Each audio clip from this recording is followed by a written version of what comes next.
Mendaki ke Gunung Asepan via Abah Umar Kantong Semar edisi ngecamp di pos 3. Kalian wajib cobain gunung yang satu ini. Meskipun tidak sampai 2000 mdpl, tapi gunung ini terkenal dengan view yang indah di Provinsi Banten. Inilah Gunung Asepan dengan ketinggian 1174 mdpl. Karena gunung ini mempunyai dua jalur pendakian, yaitu jalur via Kaduhejo sama via Abah Umar Kantong Semar. Tonton terus video ini sampai akhir. Edisi Muncak ke Gunung Asepan.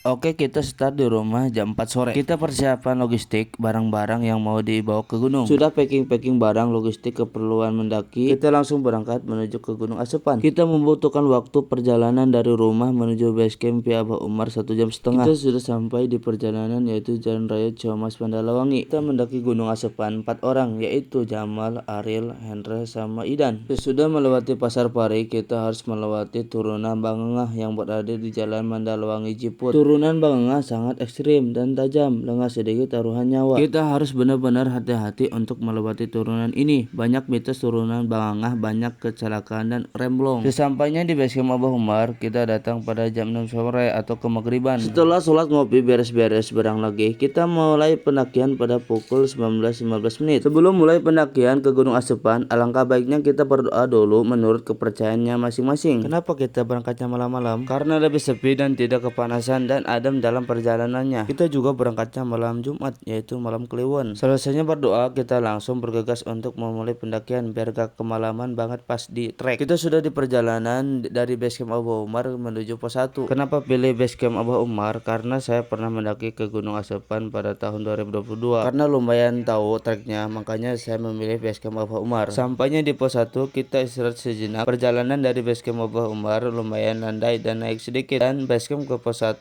memakan waktu 1 jam 20 menit. Kita istirahat sejenak dulu di pos 1 sambil minum dan makan sandwich. Kita usahakan ngecamp di pos 3. Kenapa ngecamp di pos 3? Karena tempatnya luas dan banyak lahannya untuk mendirikan tenda. Kita ngobrol-ngobrol sambil menghilangkan keringat. Kami di sini bertukar cerita tentang mendaki ke gunung mana saja yang sudah didaki. Lumayan lama tidak mendaki, pas mendaki lagi kerasanya capek dan cepat pegal-pegal. Keringat terus bercucuran. Sambil menghilangkan keringat, kita lumayan lama istirahatnya di pos 1. Kami istirahat di pos 1 perkiraan 30 menitan. Perjalanan kami dilanjutkan, tenaga sudah mulai pulih, keringat sudah tidak ada. Kami bersiap-siap untuk melanjutkan perjalanan menuju pos 3. Di sini cuma kami doang yang mendaki Gunung Asepan malam-malam. Tidak ada pendaki lain. Kami di sini berharap tenang dan pikiran positif. Sesampainya kita di pos 2, tidak berhenti lagi, kita lanjutkan menuju pos 3. Padahal di pos 2 ada tempat istirahatnya seperti gubuk atau saung. Kenapa kita tidak istirahat di pos 2? Karena kita langsung menuju pos 3 dan mendirikan tenda. Resiko mendaki malam-malam, jarak pandang kurang kelihatan dan kami minim penerangan. Kita harus hati-hati untuk melangkah karena kanan kirinya jurang. Sesampainya di pos 3, perkiraan dari pos 2 menuju pos 3 memakan waktu cuma 15 menit saja. Dari pos 3, dari area camp kita naik lagi, perkiraan 2 menit dari pos 3 ke area camp. Di sini kami keringat benar-benar bercucuran sampai kaos atau baju kita pada basah semua.